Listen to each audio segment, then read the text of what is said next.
20 minutes trying to figure out what I was going to do because I couldn't even find my freaking phone this morning. So it took me the 15 minutes that I normally leave early. I'm actually going to spend not going to just talking to you guys. I don't know how else to do this because when I got my new stereo installed like 6 months ago, they put it right over the place where my iPhone hanger usually goes.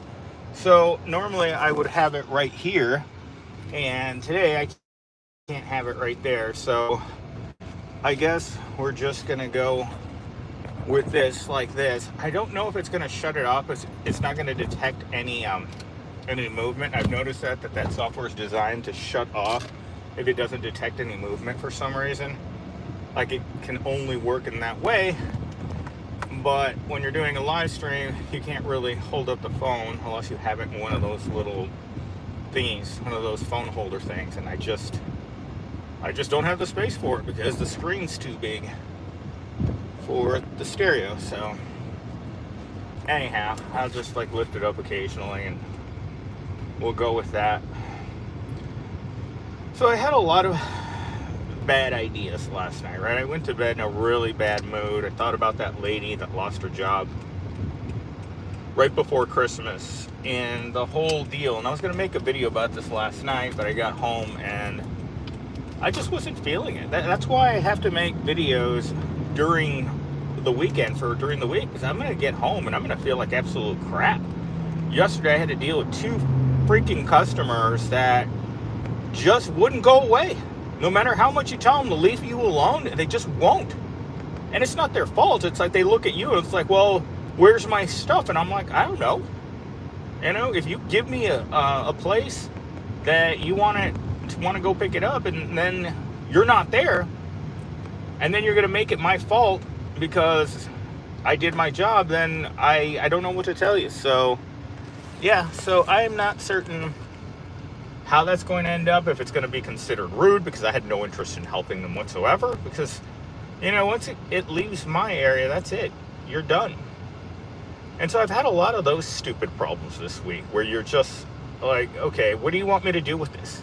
What do you want me to do with this? I don't know what to do with this. And that's something you end up in stupid jobs like mine all the time. Well, what am I supposed to do? There's no instructions. There's no one to help you. There's only someone watching you fail. That's what corporate America is about. They just stand there and watch you fail, and once you fail, they tell you to get out. But when it comes to an overall training program, they're not interested. In fact, I was talking to Gen Zero yesterday, and I think he got really butthurt because I basically told him this is a job for 3 to 6 months. You know, after that, there's no training, there's no advancement, there's no pay raises. It's just like working in a Subway. You learn how to make subs, that's it. You're not going to get paid more money for walking across the street to Fry's and telling them you know how to make subs. That's the problem with dead-end jobs. They offer you nothing in exchange for your life. So you're going to spend lots of times working jobs you'd rather not work. And the fact is, that's your whole life. You're going to end up working jobs you don't like because that's the way life is. You don't get to enjoy your life. If you're a poor person, there's no enjoyment in it whatsoever. And people who say stupid things like young people need to find some fun in their work, I'm like, what fun? You mean being yelled at for 8 hours a day, doing the same mindless, repetitive job that you could do for the rest of your life for the same pay? Because when they raise the minimum wage, it's not like you get a pay raise. When they raise the minimum wage, it's a middle finger to anyone making the minimum wage because it doesn't increase your buying power. It just gives you something to stare at on a paycheck.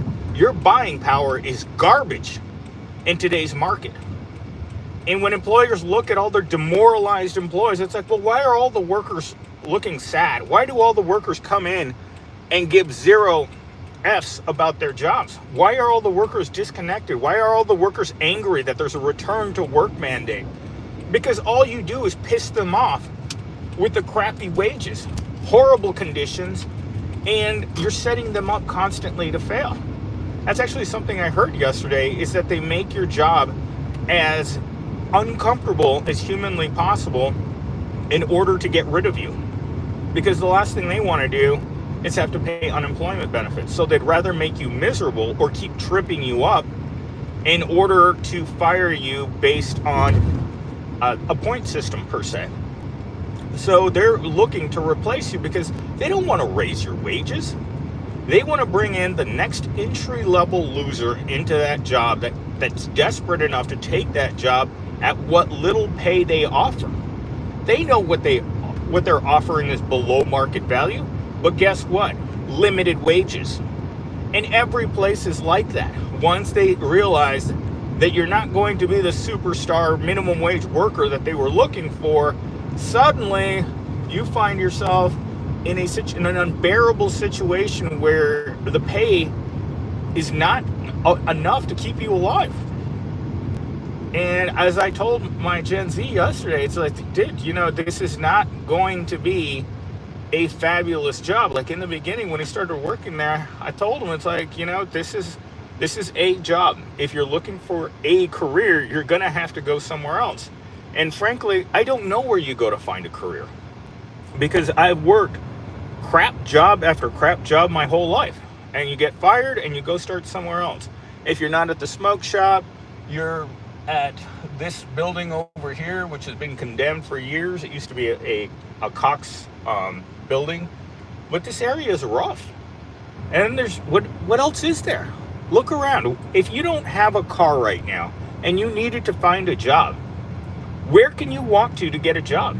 Is it going to be Dutch Brothers or Starbucks or Kroger's?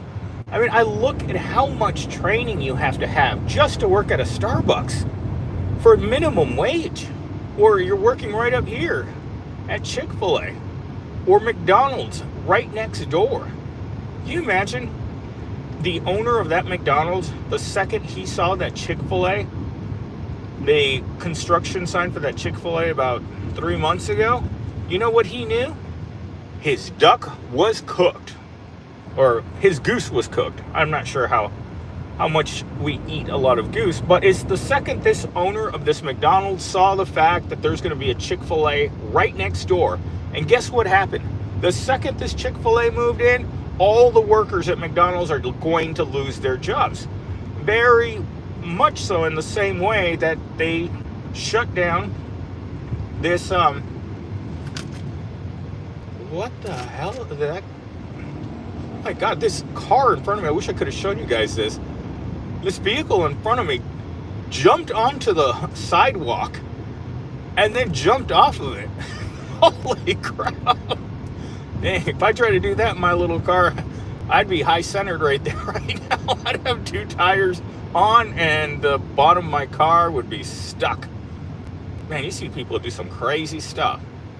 Anyhow, I'm still looking around. So let's say you get fired from McDonald's because Chick-fil-A opened next door. You can walk across the street to the Denny's. They're probably not hiring. Then you can walk over here to Jack in the Box, which probably isn't hiring. And then you walk across the street to the Circle K. And guess what? They're probably not hiring either. I mean, it is a rough economy out here, guys. In the way that employers are treating people, the way that lady said that they fired her coworker, didn't promote her. They didn't tell her that they were promoting her. They changed her job title. I didn't even get that. When I took over this job, they didn't even bother to change my job title. They changed my job description, and they give you that 3% cost of living wage, and you're like, okay, so now I'm doing Johnny's six-pack job, my job, and Susie Rottencrotch's job, all for one low price. They're like, do you have a problem with that? Yes, that's what that lady said. I do have a problem with you firing people and then making me do all their work for no additional pay.